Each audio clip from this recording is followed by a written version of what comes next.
Congratulations, mate. The career continues to be on a roll. End of watch, super powerful movie.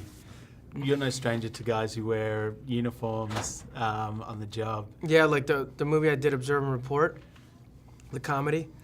I played a security guard, so I had a lot of training for that. And for this too, right? So, Well, I mean, I'm kidding.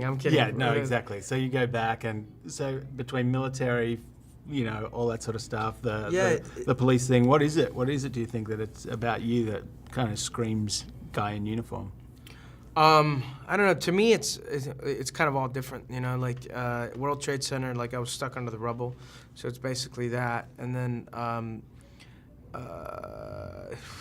it's so funny, but I'm like, I think I've done it like 4 times, and then everything else has been completely different. Yeah. And the thing is that like a lot of action movies, in order for them to be action movies, have to be with some kind of law.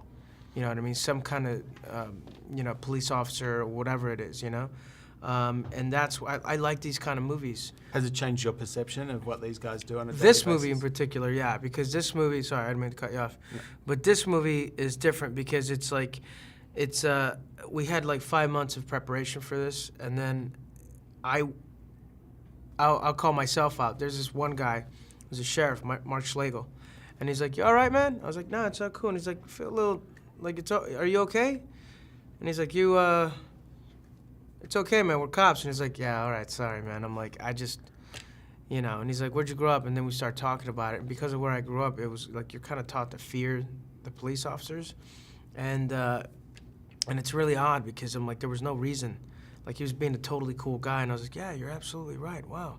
So there's a lot of discoveries that you have to be open for, in order to make this kind of a movie. And it's written so well.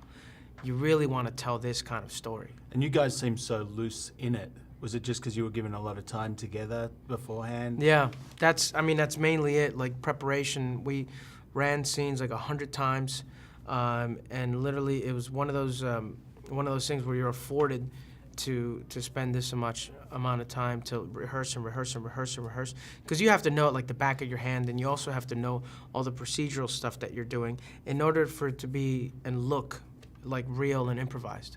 And what about Jake in particular that made it? Can you really only talk smack about other people's, stereotypes and backgrounds and all that sort of stuff if you're good friends with someone?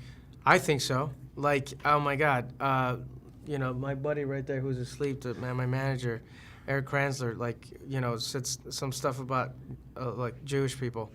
And then my friend who's Jewish was like, and I was like, no, he's Jewish too, don't worry about it. Yeah. And I think that it's like there's something that there's almost like a permission, that happens when you're actually friends with somebody. Where it's like, yeah, whatever. Cool. It makes for better movies, I think.